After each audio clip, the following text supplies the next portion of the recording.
Pernahkah kita membayangkan ibu kita melahirkan dan menguburkan? Tidak boleh urusan Palestina ini hanya sebatas urusan Kementerian Luar Negeri. Iya. Sertakan rakyat. Hubungan kita dengan dunia itu berbasis pada value, pada nilai. Dan value kita adalah value kemerdekaan, value hak asasi manusia, kedaulatan. Itu value kita. Nah, ini harus disampaikan kepada seluruh rakyat. Yang punya tanggung jawab, itu sesungguhnya secara konstitusional, bukan warga negara, tapi penyelenggara negara. Bayangkan kalau pemerintah mengatakan begini, saya meminta kepada seluruh khotib sholat Jumat, saya meminta kepada semua pendeta, pastor di gereja-gereja untuk mendoakan Palestina, kepada para pendeta di vihara, di pura, semua untuk para biksu, pemimpin agama, di rumah ibadah semuanya. Setiap ada kegiatan beribadah, doakan Palestina. Lalu minta kepada bupati, wali kota, gubernur, selenggarakan di hari apa, jam berapa. Bayangkan ratusan juta rakyat Indonesia berkumpul di waktu yang bersamaan, seluruh dunia bergetar, dan mereka akan melihat ini sebuah negeri yang punya tanggung jawab untuk kemerdekaan, sebuah negeri yang punya tanggung jawab untuk kedaulatan, dan dunia akan menengok kita. Seluruh media sedunia pasti memberitakan dari negeri yang dulu dibangun dengan perjuangan kemerdekaan, dikirimkan pesan bebaskan Palestina, dikirimkan pesan bebaskan Palestina dari penjajahan, bebaskan keluarga dari penderitaan. Itu dahsyat. Kami tidak diam.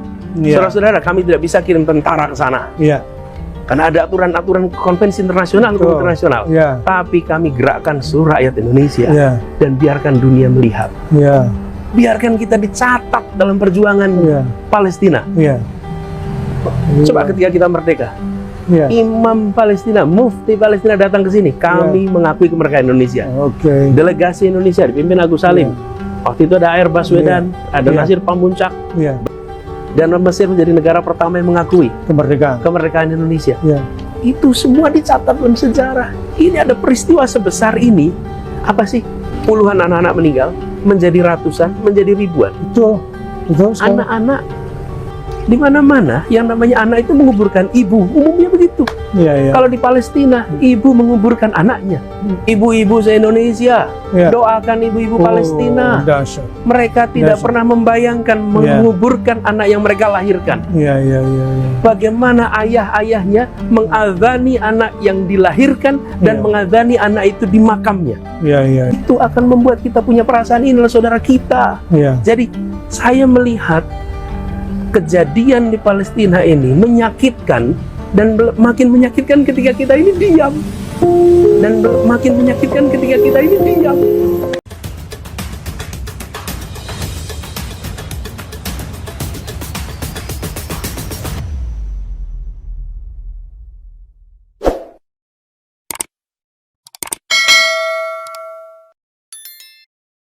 Bismillahirrahmanirrahim. Assalamualaikum warahmatullahi wabarakatuh. Jumpa kembali dengan HS Channel bro. Semoga sehat selalu ya, sehat yang manfaat, sehat yang penuh berkah, dan selalu diluaskan rezekinya, rezeki kita semua oleh Allah Subhanahu wa Ta'ala. Amin ya rabbal alamin. Oke bro, di tengah keprihatinan kita terkait dengan konflik yang terjadi di Gaza, dalam hal ini konflik yang terjadi antara Palestina dengan Israel, tepatnya mungkin ini adalah sebuah perjuangan Palestina untuk merdeka dari cengkraman Zionis Yahudi atau Israel dalam hal ini.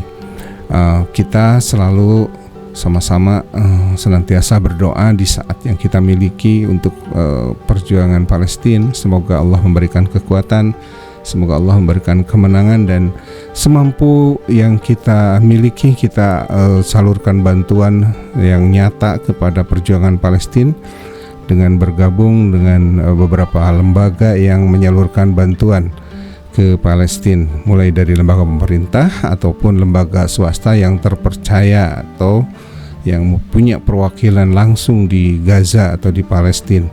Ada banyak bro, dan mereka selalu melaporkan bantuan-bantuan yang dikirimkan oleh kita dari Indonesia, terutama seperti yang kita perhatikan di channel YouTube-nya Muhammad Hussein, juga melaporkan bantuan-bantuan yang datang dari masyarakat Indonesia yang sangat-sangat mendukung perjuangan Palestina.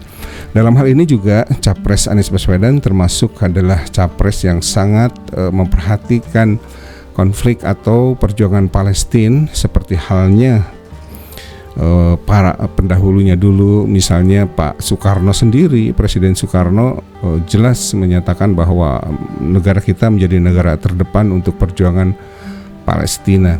Oke, di berita singkat yang dilansir fajar.co.id Jakarta, oke, saya bacakan ya bro. Anies Baswedan terus menyuarakan kepada masyarakat Indonesia untuk mendoakan keselamatan, kedamaian, dan kemerdekaan Palestina. Bahkan Anies termasuk tokoh nasional yang paling pertama merespons pengeboman besar-besaran Gaza oleh Israel yang dipicu serangan mendadak Hamas ke wilayah negara Zionis tersebut. Pada Minggu 8 Oktober atau sehari setelah terjadinya 2 insiden berdarah itu, Anies yang tengah berada di Malang dengan tegas langsung menyalahkan Israel atas semuanya. Ketika para tokoh belum memberikan pernyataan tentang eskalasi konflik Palestina-Israel, Anies sudah menghimbau Indonesia dan masyarakatnya berpartisipasi aktif mewujudkan perdamaian dunia, khususnya di Palestina. Saat itu Anies menyatakan bahwa kedamaian bukan berarti tidak ada konflik, tetapi ditandai dengan hadirnya rasa keadilan yang harus dihadirkan di Palestina. Sementara itu, otoritas kesehatan Gaza mengatakan setidaknya 9.061 orang, banyak di antaranya perempuan dan anak-anak, terbunuh sejak Israel memulai serangan pada awal Oktober 2023. Jumlah korban ini berpotensi terus bertambah jika konflik ini terus berlanjut. Serangan Israel juga menghancurkan pengungsian, rumah sakit, gereja, serta memakan korban anak-anak dan perempuan. Bahkan kabar terakhir ya beberapa insiden itu terjadi penyerangan terhadap ibu-ibu yang sedang ngantri roti, ya, luar biasa kejamnya. Palestina adalah urusan kemanusiaan. Palestina adalah masalah kita semua. Bukan hanya urusan Kemenlu, Kementerian Luar Negeri saja yang sudah menjalankan peran diplomasi dengan baik, kata Anies. Dia membayangkan jika semua pemuka agama di Indonesia mengajak untuk mendoakan Palestina. Bayangkan doa ratusan juta rakyat Indonesia menggetarkan dunia. Dia menambahkan, jarak Indonesia-Palestina ribuan kilometer, tapi hati dan pikiran sangat dekat. Perjuangannya untuk merdeka di masa kini terasa perjuangan kita di Indonesia untuk merdeka di masa lalu. Mari bersolidaritas di aksi akbar Aliansi Rakyat Indonesia Bela Palestina hari Minggu besok di Monas, tegas Anies. Hari ini ya bro. Belum lama ini saat kunjungan silaturahmi ke Aceh, Anies mengajak para milenial Aceh untuk ikut mendoakan keselamatan dan perdamaian di Palestina. Luar biasa.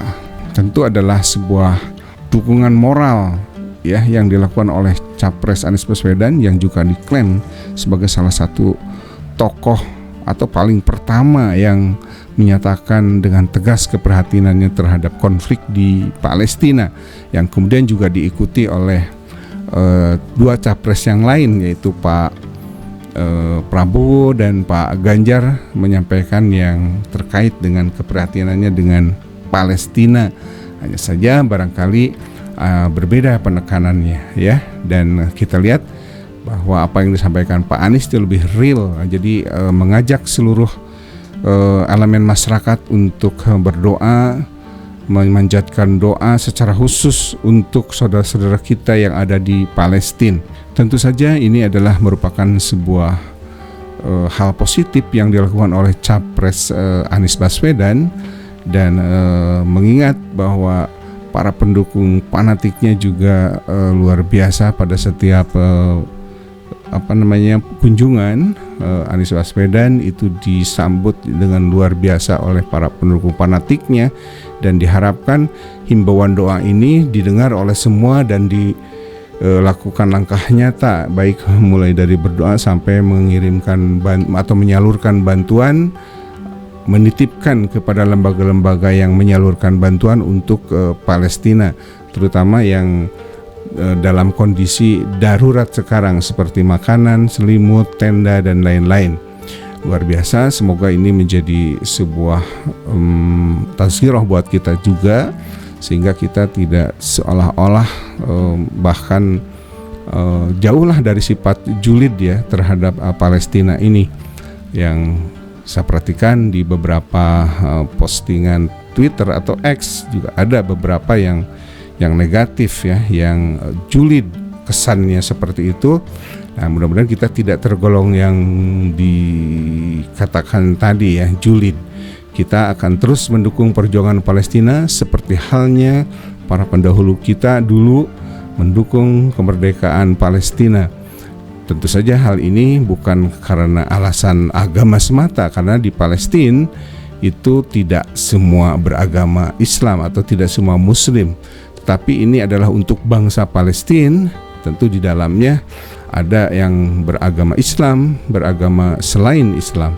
Jadi kita di sini betul-betul berdiri atas nama kemanusiaan.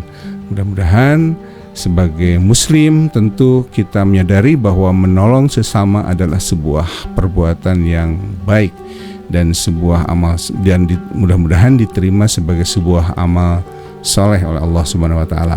Itu saja bro, barangkali postingan kali ini mudah-mudahan ada manfaatnya, dan mudah-mudahan kita juga diberi kekuatan dan kesehatan untuk membantu secara langsung maupun tidak langsung untuk Palestina. Aqulu qouli hadza wa astaghfirullah li wa lakum. Wassalamualaikum warahmatullahi wabarakatuh.